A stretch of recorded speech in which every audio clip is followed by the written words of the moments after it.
My name is Al Fishman of the law firm of JRA Law Partners.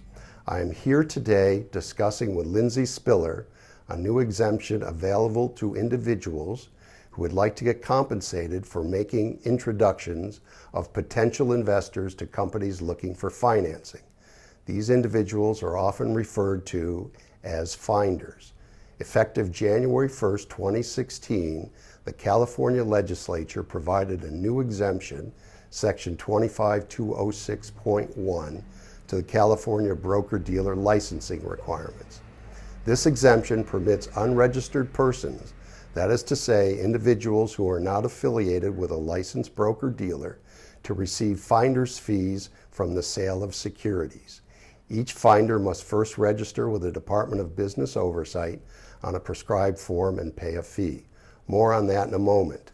The requirements are: you must be a natural person, you cannot register as a corporation, limited liability company, or use a fictitious business name. The transaction must be an issuer transaction taking place in California, and the transaction or series of transactions cannot exceed $15 million. Under the law, there are several things a finder cannot do. The finder cannot participate in negotiating the transaction. They cannot opine on the value of the securities being offered. They cannot conduct any due diligence or take possession of the funds or any securities involved in the transaction. The finder is also limited to the types of information he or she can provide to a prospective purchaser. A finder may only disclose the name, the type, price, and aggregate amount of the securities, and basic information about the company, such as the industry, location of the business, and years the company has been in business.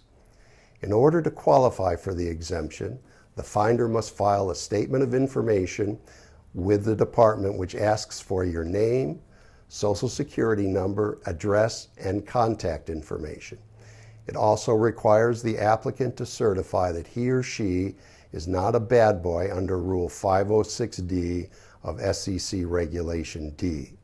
These typically are such things as having been enjoined by a securities regulator, barred by an SRO such as FINRA, or felony convictions. If you are subject to any of these disabilities, you are not eligible to become a licensed finder in California. Lastly, you must pay a filing fee of $300 and renew your application annually for $275. The finder must also prepare an agreement that is to be signed by the finder, the company, and the prospective investor. This agreement must disclose the type and amount of compensation being paid to the finder, that the finder is not providing any advice to any party to the transaction, and whether the finder has any securities being offered. Any other known conflicts should also be disclosed. The rights of the parties to pursue any available remedies for breach of this agreement must also be disclosed in the transaction document. Lastly, and very important, the prospective investor must certify that he or she is an accredited investor and that he or she agrees to the finder's fee. So what does this all mean?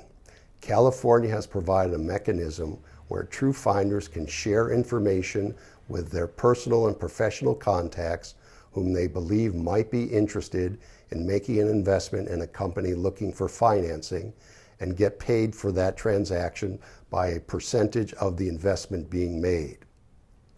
What doesn't this do? The finder exemption is only for California potential investors. If you've got business contacts in other states, this exemption will not provide any comfort in those states and will not provide the exemption in California if the investor is domiciled outside of this state. It also doesn't provide a federal exemption.